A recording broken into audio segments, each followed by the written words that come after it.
abrindo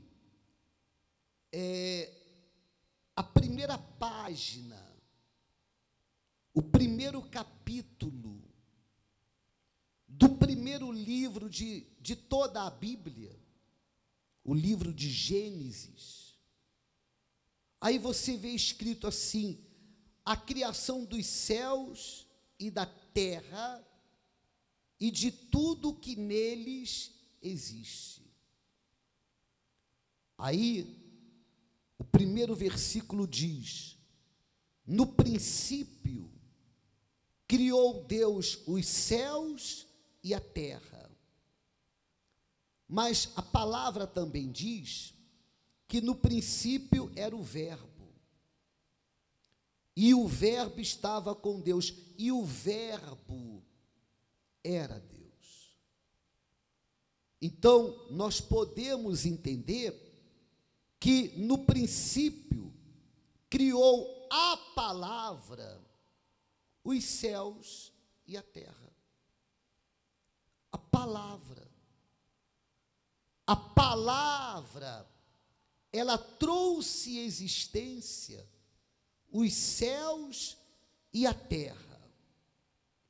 E a terra era sem forma e vazia, e havia trevas sobre a face do abismo, e o Espírito de Deus se movia sobre a face das águas. Preste atenção agora, por favor. E disse Deus: haja luz, e houve luz. A palavra, ela não teve nenhuma dificuldade para entrar na terra. A palavra, ela não teve nenhuma dificuldade para trazer à existência o que não existia. Eu até me lembro que Lázaro, estando morto há 4 dias, o Senhor Jesus disse, a palavra disse: Lázaro, vem para fora. E a palavra entrou no morto, e o morto, ele ressuscitou. Que dificuldade houve para a palavra entrar no morto? Nenhuma dificuldade. Na realidade, foi mais fácil a palavra entrar no morto do que entrar na vida de muitos que hoje estão vivos. Então, eu faço uma pergunta para você: a palavra já entrou em você? Porque é impossível que a palavra venha entrar numa pessoa e não haja uma mudança visível, não haja uma transformação visível. Transformação essa que não estamos falando em relação a bênçãos, a conquistas, mas sim em ser a própria bênção e ter a maior conquista, que é a salvação. Mas isso é possível quando se recebe o Espírito Santo. Agora, como que uma pessoa, ela pode esperar receber o Espírito Santo, se ela ainda não recebeu a palavra? Como que uma pessoa pode esperar que o Espírito Santo entre no seu corpo, na sua vida, se a palavra ainda não entrou no seu corpo e não entrou na sua vida? Quem recebe a palavra, recebe o próprio Deus, o Senhor Jesus. Mas também quem rejeita a palavra, rejeita o próprio Deus, rejeita o Senhor Jesus. Então, como tem sido a sua reação ou as suas reações diante da palavra? Ela já entrou em você? Ou será que você diz assim: bispo, já me identifiquei com o que eu estou ouvindo, já entendi, não houve nenhuma dificuldade, nada que pudesse impedir que a palavra entrasse no mundo, trouxesse luz, pudesse criar todas as coisas, nada dificultou, nada impediu, nada dificultou que a palavra entrasse no morto, e não apenas no morto que estava morto há 4 dias, mas infelizmente, eu que estou vivo, não sei até quando, mas estou bem vivo, a palavra enfrenta dificuldade, encontra dificuldade, enfrenta resistência da minha parte, para que ela possa entrar na minha vida, no meu corpo, entrar no meu ser.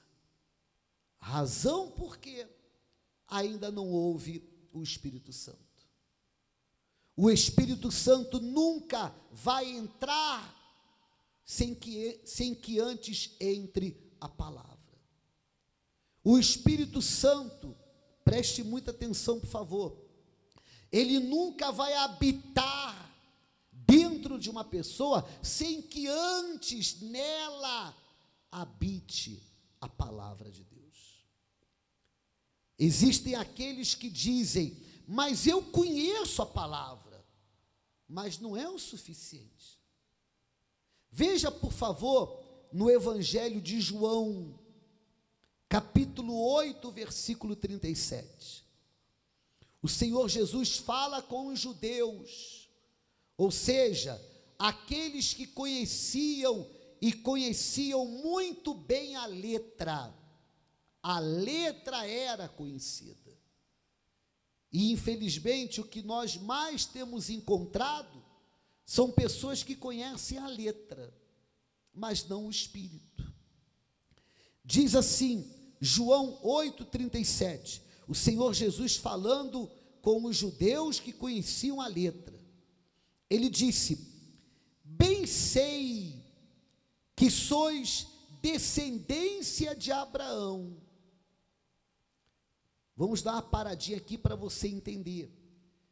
Ele não disse filhos de Abraão, mas ele disse descendência de Abraão. É um detalhe que já faz toda a diferença. Abraão se tornou o pai da fé, não por milagres que fez, por conquistas que alcançou, mas por causa da obediência. Ele obedeceu. Deus falava com ele, e a palavra entrava em Abraão, como sinal que a palavra entrava em Abraão, Abraão obedecia a palavra de Deus, Abraão obedecia a Deus, razão porque se tornou o pai da fé. Então, quem é filho de Abraão hoje? Quem é filho da fé de Abraão nos dias de hoje? São aqueles que também obedecem à palavra de Deus. São aqueles que também, em determinados momentos, até serão contrariados, porque a vontade de Deus é uma, a nossa é outra, mas ainda sendo contrariado ou contrariada, a pessoa obedece a palavra. Por que motivo? Por que razão? Porque a inteligência faz entender que é o melhor para ela, é o melhor. Ela pensa assim: é o meu pai que está falando, é o meu pai, não é um parente, não é um sujeito qualquer, não é um estranho, não, mas quem fala comigo é o meu Pai. Se é o meu Pai, ainda que isso venha me contrariar, é o melhor para mim, então eu obedeço. A obediência caracteriza que essa pessoa é filha, é filho de Abraão. Então, por isso que o Senhor Jesus disse: bem sei, talvez ninguém saiba, mas eu que sei de tudo, eu sei que sois descendência de Abraão, ou seja, não filhos, mas descendência. Deixa eu abrir um espaço aqui. E você? Com todo respeito, e o senhor e a senhora, você que está aqui, você tem sido um filho de Deus? Ou você tem sido o filho de um filho de Deus? Por exemplo, eu tenho filhos. Não adianta que os meus filhos sejam os meus filhos, eu que sou filho de Deus. Não, eles devem ser também filhos de Deus. Então está aí a diferença entre ser filho e fazer parte da descendência. Eu creio que deu para compreender. Então ele disse: bem sei que sois descendência de Abraão, contudo, procurais matar-me. Ou seja, o que representa nos dias de hoje procurar matar o Senhor Jesus? Como ele disse, representa tentar acabar com a sua existência. Tem gente que tenta acabar com a existência do Senhor Jesus, a existência dele na própria vida. E como que isso é possível? Quando se vive para anular a vontade dele. Então sempre que é a nossa vontade que prevalece, nós estamos tentando anular a vontade dele. Nós estamos tentando acabar com a existência dele na nossa vida. E os judeus que conheciam a letra procuravam matar o Senhor Jesus. Mas por quê? Qual a razão deles procurarem anular a vontade do Senhor Jesus? Anular a vontade de Deus, acabar com a existência de Jesus, pelo menos na vida deles. Qual a razão? Qual o motivo? Por que que eles não eram filhos? Porque eles conheciam a letra melhor do que ninguém. Melhor do que ninguém. Mas por que que eles não eram filhos? E não eram filhos porque anulavam a vontade do Senhor Jesus, a vontade de Deus. Aí ele explica depois: porque a minha palavra não entra em vós. Aqui está o segredo, aqui está o motivo. Então, quando a palavra que é Deus, não entra na pessoa, o Espírito Santo não vai entrar. Quando a palavra que é o próprio Deus não entra numa vida em trevas, não haverá luz, a vida vai continuar em trevas. Quando a palavra que é o próprio Deus, ela não entra em alguém que está morto espiritualmente, essa pessoa vai continuar morta espiritualmente, ela vai continuar apagada, vazia, desanimada, porque a palavra que é o próprio Deus ainda não entrou nela, ela não recebeu a palavra. Então isso não permite que ela receba o Espírito Santo, porque uma coisa depende da outra. E no caso dos judeus na época, eles conheciam a letra, Jesus pregava, mas o que o Senhor Jesus falava não entrava neles, não havia aceitação, não havia submissão, não havia obediência, razão porque ficava provado que eles não eram filhos de Abraão, apenas descendentes, porque eles procuravam matar. O que eu vou falar talvez chame a sua atenção, mas tem gente que todos os dias tenta matar o Senhor Jesus. Tem gente que todos os dias tenta acabar com a existência dele na própria vida. Tem gente que todos os dias tenta anular, cancelar a vontade do Senhor Jesus. Mas por quê? Porque a palavra não entra. A palavra não entra. Aí nós poderíamos dar vários exemplos. Vários exemplos. A pessoa já ouviu 1, 2, 3, 4, 5, 6, várias vezes: aquele que crer e for batizado será salvo. Mas a palavra não entra. A palavra não entra.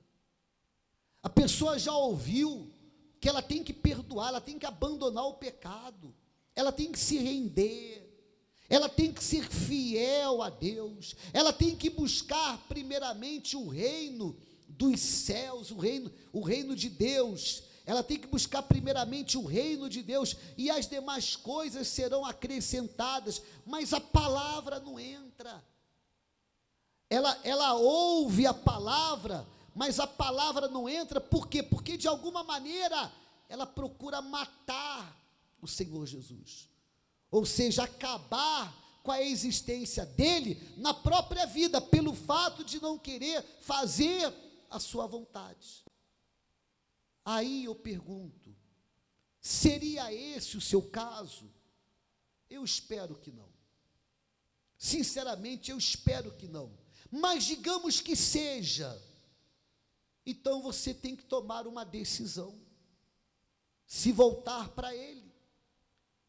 E quando ele disse assim: porque a minha palavra não entra em vós, então você deve se voltar para ele e falar: Senhor Jesus, a partir de hoje, que a tua palavra entre na minha vida, que a tua palavra entre no meu corpo, entre no meu ser, porque eu vou me submeter, eu vou me render, eu vou obedecer. Aí, não havendo nenhuma resistência, não havendo nenhuma dificuldade para que a palavra entre em você, o Espírito Santo vai entrar. No lugar de trevas, você terá luz, e no lugar da morte, você terá vida.